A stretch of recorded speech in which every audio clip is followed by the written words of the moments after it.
Vamos ao Evangelho, então, do 14º domingo do tempo comum. Evangelho de São Lucas, capítulo 10, versículos de 1 a 12, e depois os versículos de 17 a 20. Diz assim: Naquele tempo, o Senhor escolheu outros 72 discípulos e os enviou 2 a 2 na sua frente, a toda cidade e lugar aonde ele próprio devia ir. E dizia-lhes: A messe é grande, mas os trabalhadores são poucos. Por isso, pedi ao dono da messe que mande trabalhadores para a colheita. Eis que vos envio como cordeiros para o meio de lobos. Não leveis bolsa, nem sacola, nem sandálias, e não cumprimenteis ninguém pelo caminho. Em qualquer casa em que entrardes, dizei primeiro: a paz esteja nesta casa. Se ali morar um amigo da paz, a vossa paz repousará sobre ele, senão ela voltará para vós. Permanecei naquela mesma casa, comei e bebei do que tiverem, porque o trabalhador merece o seu salário. Não passeis de casa em casa. Quando entrardes numa cidade e fordes bem recebidos, comei do que vos servirem. Curai os doentes que nela houver, e dizei ao povo: o reino de Deus está próximo de vós. Mas quando entrardes numa cidade e não fordes bem recebidos, saindo pelas ruas, dizei: até a poeira de vossa cidade que se apegou aos nossos pés sacudimos contra vós. No entanto, sabei que o reino de Deus está próximo. Eu vos digo que naquele dia Sodoma será tratada com menos rigor do que essa cidade. Os 72 voltaram muito contentes, dizendo: Senhor, até os demônios nos obedeceram por causa do teu nome. Jesus respondeu: Eu vi Satanás cair do céu como um relâmpago. Eu vos dei o poder de pisar em cima de cobras e escorpiões e sobre toda a força do inimigo, e nada vos poderá fazer mal. Contudo, não vos alegreis porque os espíritos vos obedecem, antes ficai alegres, porque vossos nomes estão escritos no céu. A palavra da salvação, glória a vós, Senhor. Antes ficai alegres, porque vossos nomes estão escritos... Vou até me falar com o meu verde Palmeiras aqui. Antes ficai alegres, porque vossos nomes estão escritos no reino do céu. Irmãos e irmãs, a alegria é um dom que Deus deu ao ser humano. Sentir, ter alegria. Mas a alegria, ela tem níveis, ela tem purificações, né? A alegria tem razões. E existem alegrias mais nobres, alegrias menos nobres. Mas antes da gente chegar nesses níveis de alegria, eu gostaria de pontuar aqui 3 tipos de alegria. Vamos olhar um pouquinho a liturgia como um todo, né? Falando de alegria, o primeiro oremos da missa. Logo após o ato penitencial, o hino de louvor, o sacerdote vai fazer a oração, o oremos, em nome de toda a igreja, dizendo: ó Deus, pela humilhação do vosso Filho, reerguestes o mundo decaído, dai-nos uma santa alegria, porque o mundo decaído foi reerguido, para que, livres da servidão do pecado, cheguemos à felicidade eterna. Dai-nos uma santa alegria, felicidade eterna. Então, a nossa alma, ela busca a alegria. O ser humano, ele tende para a alegria. E em Jesus, nós temos uma nova criação, um novo estado, né? Deus veio recriar o mundo decaído, como nós ouvimos no Oremos. É por isso que a primeira leitura desse domingo, do profeta Isaías, capítulo 66, versículo de 10 a 14, vai dizer: alegrai-vos com Jerusalém, exultai com ela, todos vós que amai. Jerusalém aqui, cidade santa, mas muito mais do que uma cidade. Depois da morte e ressurreição de Jesus, Jerusalém aqui é a igreja, é aqueles que creem em Jesus. Alegrai-vos com Jerusalém, exultai vós todos que amais, né? Em Jerusalém sereis amamentados, carregados ao colo, acariciados sobre o joelho como a mamãe cuida do filho. Sereis consolados em Jerusalém, ou seja, na igreja, no corpo místico de Cristo, que é a igreja. A mão do Senhor se manifestará em favor dos seus servos. Então havia uma profecia, falando de alegria, falando de zelo, falando de consolo e da mão de Deus se manifestando em favor dos seus servos. Tudo isso vai ser cumprido em Jesus. E aí nós vemos o evangelho de hoje, que é um evangelho missionário, né? Jesus que convida homens, mulheres, cada um de nós, a vivermos o que ele viveu e fazermos o que ele fez. Ou, se você preferir, fazer o que Jesus fazia, mas vivendo como ele vivia. E tudo isso, né? Porque Jesus, na sua misericórdia, escolheu nos convidar, dividir conosco a sua missão. E a missão de Jesus que nós realizamos, ela é um caminho de santificação. Aí nós ouvimos: o Senhor escolheu outros 72 discípulos, além dos 12, nessa vez aqui, Jesus escolheu outras 72 pessoas do grupo grande do discipulado que Jesus tinha. 12 eram discípulos e apóstolos. Mas Jesus não conviveu só com esses 12. Havia um grupo maior, uma pequena comunidade ao redor de Jesus, de verdadeiros discípulos de Jesus. Destes, já tendo 12, escolheu outros 72 e os enviou, 2 a 2 na sua frente, a toda a cidade e lugar onde ele próprio devia ir. Então você e eu somos precursores de Jesus. A gente vai onde ele mesmo devia ir. Nós preparamos os caminhos de Jesus no coração das pessoas, né? Por que isso? Jesus disse: a messe é grande, os trabalhadores são pouco, pedi, pois, ao dono da messe que mande trabalhadores para a colheita. Ou seja, Jesus olhava para as pessoas e olha até hoje para o mundo, e ele vê tantas pessoas, tantas almas, tantos corações maduros. Veja, não é nem que precisa plantar, não. Não é nem que precisa amadurecer, não. A pessoa está quase que pronta para ser colhida, mas tem que ter quem colha. Peçam, pois, trabalhadores para colher. A vida mesmo plantou a pessoa, a vida mesmo amadureceu a pessoa. Quantas pessoas são preparadas para o encontro com Jesus ao longo de uma vida toda, com sofrimentos, alegrias. Sabe, a mão de Deus nunca deixou de governar nada, mas é preciso alguém que vá lá colher pelo anúncio da fé. Peçam, pois, a Deus que envie, que não falte.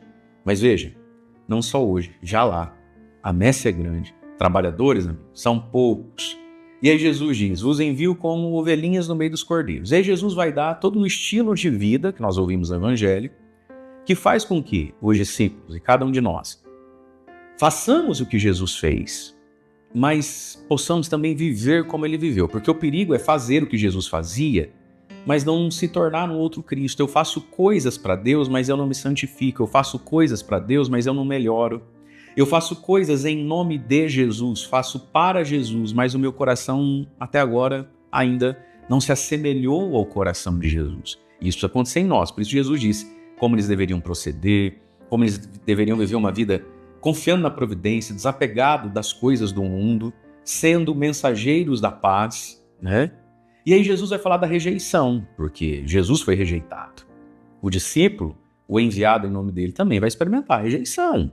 Nós vamos dar com a cara no muro, nós vamos bater na trave, nem sempre dá certo, né?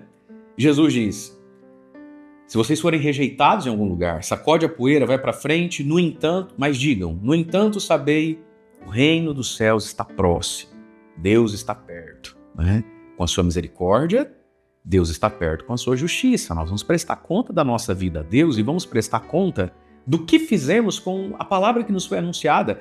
E aí Jesus diz: eu vos digo, naquele dia, o dia final, Sodoma será tratada com menos rigor do que essa cidade, do que esse povo, que ao ouvir não quis, que ao ouvir rejeitou. O juízo final. Bom, aí eles vão, anunciam e voltam muito felizes, né?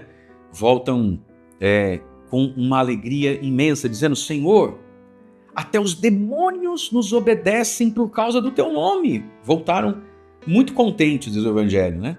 E Jesus diz: eu vi Satanás cair do céu como um relâmpago. Mas para quem diz que o maligno não existe, então vai ver que Jesus estava iludido. Jesus diz: eu vi o maligno, Satanás, cair como um relâmpago. Mas, né, eu vos dei poder de pisar em cima do mal, né, sobre toda a força do inimigo. Esse é o cristão. Nós não somos pessoas medrosas, nós não somos pessoas acanhadas.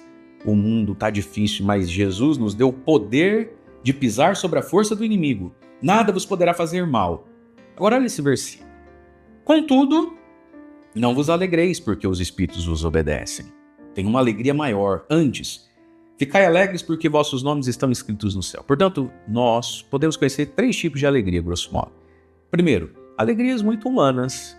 Alegria de trocar o carro, alegria de ter a casa própria, alegria de ir na formatura do filho. Quais outras alegrias? Bom, nós que somos palmeirenses estamos apostando muito numa alegria aí, né? Terça-feira, meu Deus do céu, ô Jesus. Alegria de torcer para um time que ganha, né? Alegria de emagrecer, alegrias. A vida tem alegrias. De comer uma comida, algo gostoso, um lazer, um descanso, superar uma etapa, alegrias. Alegrias muito humanas. Segundo tipo de alegria, a alegria das boas obras. Parece que tem gente que não entende a alegria que é servir a Deus. As boas obras, no caso deles aqui, pregaram, fizeram as obras de Jesus. É uma alegria representar Deus, né? Fazer coisas boas. As boas obras trazem alegria. Mas existe uma alegria mais profunda ainda, que é isso que Jesus está dizendo. Olha, eu entendo a alegria de vocês, mas alegria, alegria mesmo.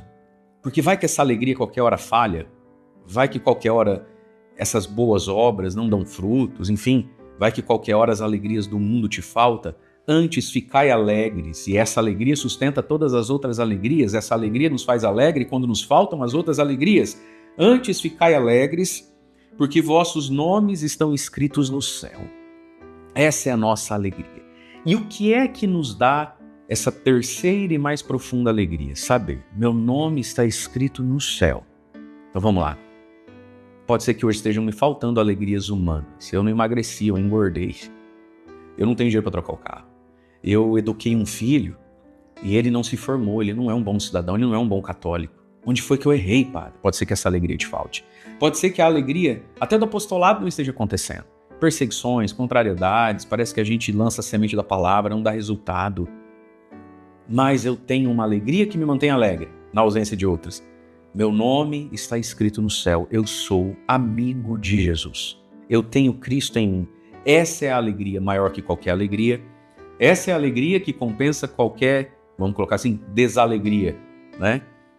E aí então nós vamos encontrar o que essa verdadeira alegria nos dá quando a gente olha a segunda leitura da missa de hoje, que vem logo após o Salmo, da carta de São Paulo aos Gálatas, capítulo 6, do 14 ao 18, São Paulo diz assim: irmãos, quanto a mim, vou até grifar aqui com o meu verdinho Palmeiras, que eu me glorie somente da cruz do Senhor, de nosso Senhor Jesus Cristo. Por ele, o mundo está crucificado para mim, como eu estou crucificado para o mundo. Doravante que ninguém me moleste, porque eu trago em meu corpo as marcas de Jesus. Vamos lá. O que essa terceira e profunda alegria nos dá? Essa alegria nos dá propósito, firmeza e paz. É isso que nós encontramos em Paulo. Um homem que tem propósito, um homem que é firme e um homem que tem paz, um homem que está resolvido. Nada mais o abala, nada mais o desgoverna, nada mais o desvia, nada mais o faz regredir. Por quê? Quanto a mim, que eu me glorie somente da cruz de nosso Senhor Jesus Cristo. Olha, um homem resolvido. Por ele, por Jesus. O mundo está crucificado para mim, inclusive com as suas alegrias, não só com as suas tristezas. O mundo está crucificado para mim e eu estou crucificado para o mundo. Paulo agora é um homem que não adianta você querer fazer proposta nenhuma para ele, não adianta o inimigo de Deus tentar alguma coisa e fracasso humano ou ministerial nenhum tira de Paulo a meta, o foco. Ele tem propósito, tem firmeza e tem paz. Esse é o fruto dessa terceira alegria, a alegria de saber: meu nome está escrito no céu. Deus abençoe você. Em nome do Pai, e do Filho, e do Espírito Santo. Amém.